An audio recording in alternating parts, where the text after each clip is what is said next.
تھا معاویہ تیرے جسم کا کون سا حصہ میرے جسم سے لگ رہا ہے؟ اور جب معاویہ نے کہا تھا میرا سینہ آپ کی پشت سے لگ رہا ہے، اور رحمت کائنات نے سواری پہ ہاتھ رب کی بارگاہ میں اٹھائے تھے اور فرمایا تھا مولا اس معاویہ کے سینے کو علم سے بھر دے۔ صحابہ میں اگر کوئی خطیب قرآن تھا تو وہ ابو بکر تھا۔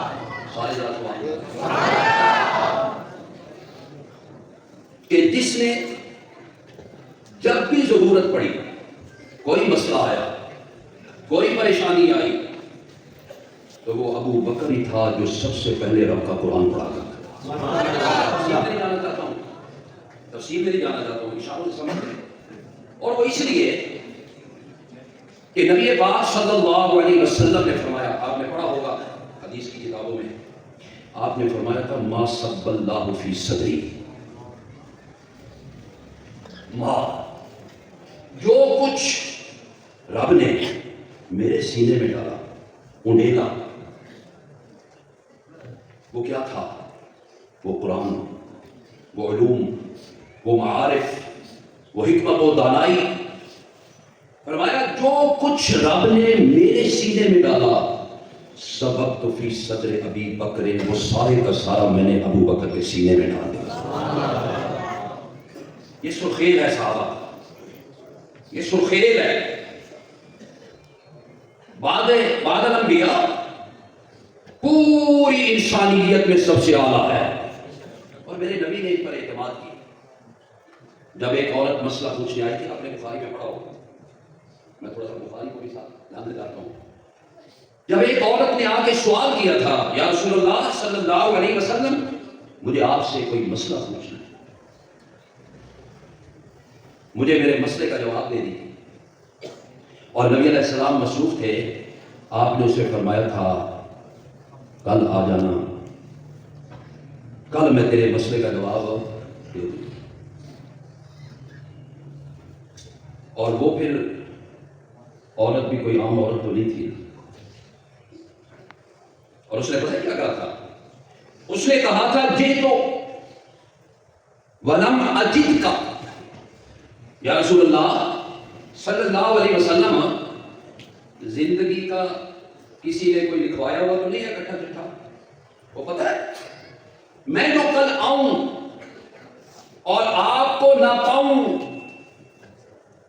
انہا ترید الموت، موت آ جائے، آپ وفات پا جائیں، تو میرا مسئلہ بیچ میں رہے، یہ بھی آپ پہ چھوڑتا ہوں، آپ پہ چھوڑتا ہوں، اس کو تر نہیں جاتا اس طرح، تو میرا مسئلہ درمیان میں رہ جائے گا۔ اور نبی علیہ السلام نے فرمایا تھا بی بی بقول تیرے اگر مجھ پہ موت آ گئی تیرا مسئلہ درمیان میں نہیں رہے گا، فاتی ابا بکر، کس کے پاس آنا؟ بولو کس کے پاس آنا؟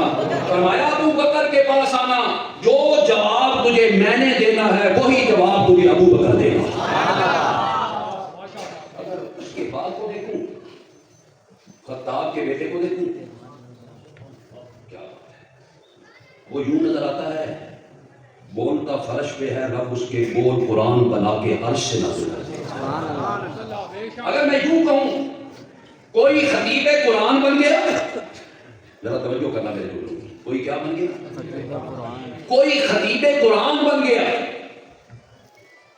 اور کوئی ناشر قرآن بن گیا، اور کوئی جامع قرآن بن گیا، اور کوئی قاری قرآن بن گیا، اور کوئی کاتب قرآن بن گیا۔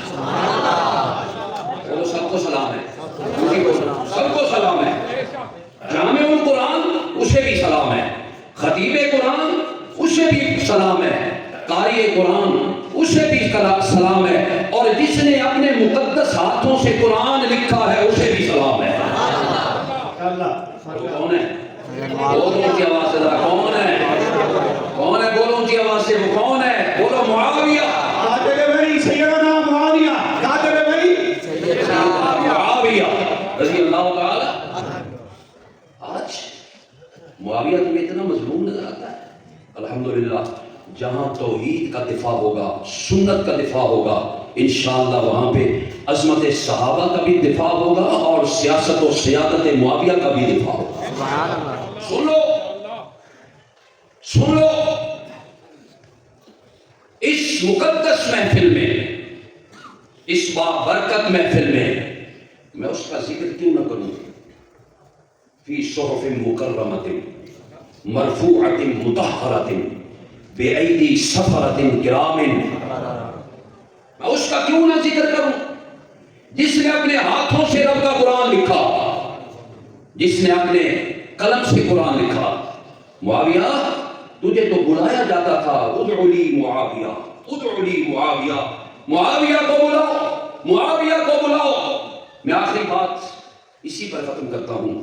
انشاءاللہ جب تک جان میں جان ہے اور جسم میں خون گردش کر رہا ہے اور زبان کو رب نے گویائی عطا کی ہے اور ہمیں اللہ نے اپنے فضل و رحمت سے چن لیا ہے، انشاءاللہ دنیا ادھر کی ادھر ہو جائے لیکن حضرت امیر معاویہ کی ناموس و عظمت کا ڈنکا بجتا رہے گا. بولو اونچی آواز سے، بجتا رہے گا کہ نہیں بجتا رہے گا؟ بجتا رہے گا. میں سند متصل سے شروع ہوا تھا. معاویہ تیرا کیا کہنا ہے جب تو رحمت کائنات کے پیچھے بیٹھا تھا؟ اتصال تھا کہ کوئی نہ؟ وہ بولو اتصال تھا کہ کوئی نہ؟ اور رحمت کائنات یہ میں نے سند متصل سے جملہ اٹھایا تھا. وہ ان کا جو اتصال تھا صحابہ کا، وہ ہمیشہ ہمیشہ کے لیے ہے. بولو محمد رسول اللہ والذین معہ، اس وقت بھی ساتھ تھے اور آج بھی ہیں ساتھ کے نہیں ہیں. کسی نے کہا تھا ثانی اثنین ہے، اللہ کا شہدائی ہے، اور مر کے بھی پہلوئے احمد میں جگہ پائی ہے. یا تو صدیق کے اوصاف کا اقرار کرو ورنہ لازم ہے کہ قرآن سے ہماری